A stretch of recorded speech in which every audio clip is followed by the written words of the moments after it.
Hello, people. Welcome once again to day 6 of this 30-day challenge, and it's with great pleasure I welcome you once again to this channel. And without beating around the bush, let us meet right in class. All right, welcome to class. And in this lesson, I'm going to be showing you around Power BI. This is the first class as far as Power BI is concerned, day 6 of the 30-day challenge. And I want to crave your indulgence to stick around with us. We have said it time and again, if only you can stick around with us for 30 days, I can assure you that at the end of 30 days, you would have gained ample knowledge as far as data analysis is concerned. So this is day 1 of Power BI, which is day 6 of the overall 30-day challenge. And without further ado, let me just take you through a few things as far as Power BI is concerned. Of course, you know that Power BI is a software that is widely used in the data analysis field.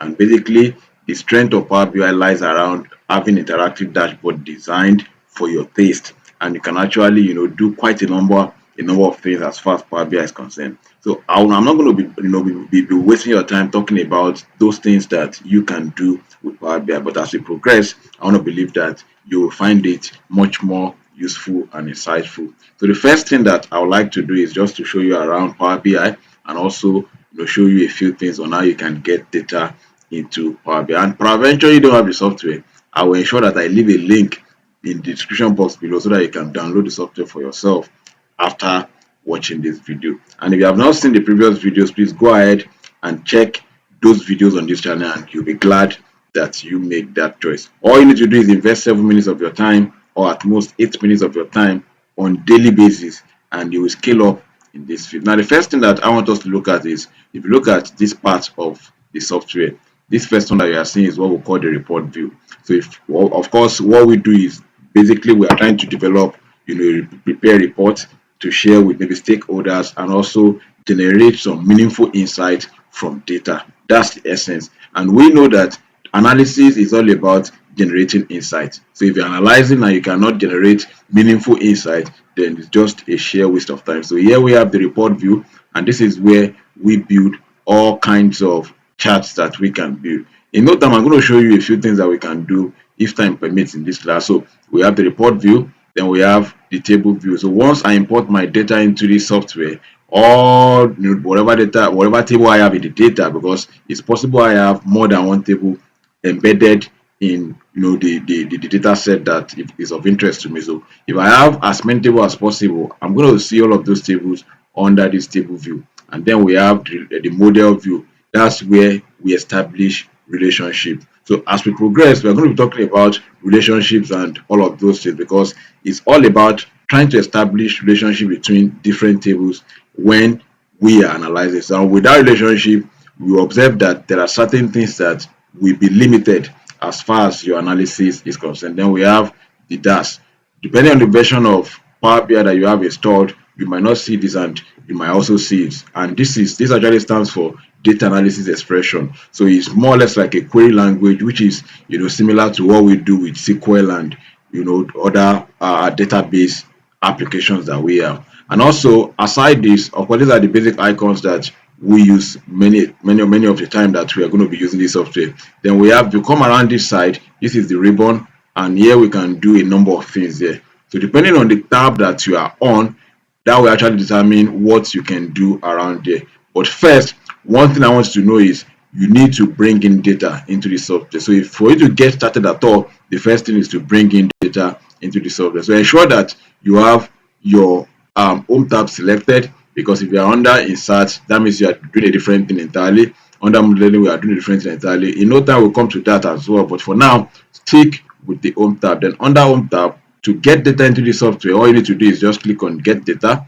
Then we have different sources. Again, depending on the kind or the version of Power BI that you have installed on your machine, that will determine the data sources that will be open to you. However, whichever way it is, Excel is a generic data source. So we can generate data, we can import data from Excel, we can import from Power BI semantic model. From all of these sources, we can bring in data sets. But you need to know the source of your data before you decide to import data into the software. In my own case, the source of my data is Excel. Then I can just simply click on Excel. Then, of course, you should have a place where your data is installed. So I'll just select at random one of these data sets I have. But let me just select this. So once you have, if it's in document, just go straight to where your data is stored. Select the data set, then click open. So as soon as you click open, allow the system or the software to process whatever data that you are bringing in. Depending on the number of sheets, number of tables that you have in the data set, that will actually determine how long it will take for the data to be open. And once it is open, the number of sheets that you have will actually pop up. If it is name, you also see the name. So I might be interested in maybe a few sheets, and I might be interested in all the sheets. So whichever one I'm interested in, I will just check the box right beside it.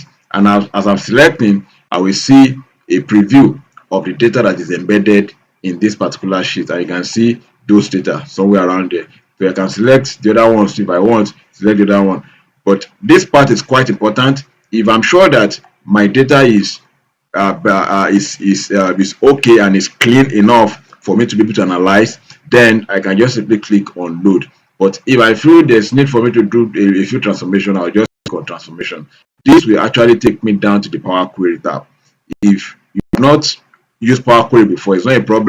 Excel also have its own Power Query version. All we do here is to do data transformation, clean up the data in a way that will be suitable for the kind of analysis that I want to do. And once we are done, we click on close and apply. So there are a number of things that we can do around there, but because of time, I'm not going to be doing much about data transformation. At a later date, in these 30 days, we'll come to data transformation, and I'm very sure you are going to get a full grasp of what data transformation is all about. So few things that we can do around there is we can actually, delete some columns.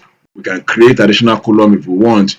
We can also split column. For example, you have first name and last name in one column, and my preferred form is first name in one column and last name in another column. I can actually split around there. So this is where you do most of the transformation. Also, it is possible that somebody, maybe the kind of data that is given to you is horizontally oriented, and most of the data that we'll be working with will be vertically oriented. And what I want is vertically oriented data. I can also transform that data to vertical form in this Power Query. And also, we can replace values. If you observe that there's a mistake anywhere and you need to change a kind of value, we can replace all of those values. So quite a number of things. So major thing that we do in Power Query is just to transform, change data, delete some errors that might happen maybe in the process of collecting the data or in the process of processing the data. So once that is done, and I'm sure and I feel like I'm done with what I need to do, I'm done with the kind of transformation and the cleaning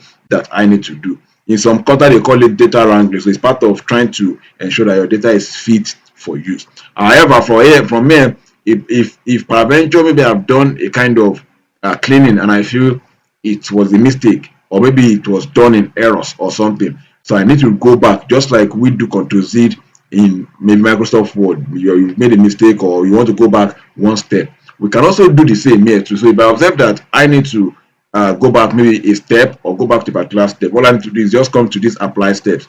As many things as you have done, you will see it under this apply step. Look at this, we have null and all of those things. So we can actually use this Power Query to handle this null value. What do we do to handle this null value? I'll just click on replace value. Then once I click on replace value, I will type null. Then what do I want to replace it with? Replace it with maybe 0 or something. So once I'm done, I'll click OK. So it will look for null and simply remove null.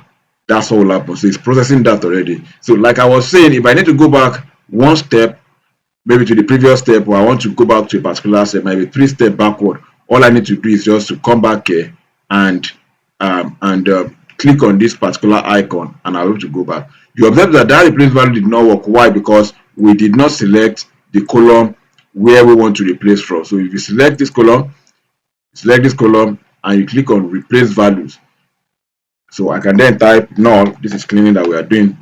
So replace with what? 0, because that null will actually make a mess of analysis, and I'll click OK. So automatically you can see that null have actually been taken care of. So I can do that for the other columns and I'll be good to go. So as soon as I'm done with all that I need to do in terms of transformation and cleaning, then I can actually move to the next place. And how do I go out from here to go back to my analysis? I'll just click on close and apply. Close and apply is just as if you are trying to save the work that you have done, the change that you have made. Without closing and applying, that means you have done practically nothing. That will be right about all for this class, and I will see you in the next tutorial.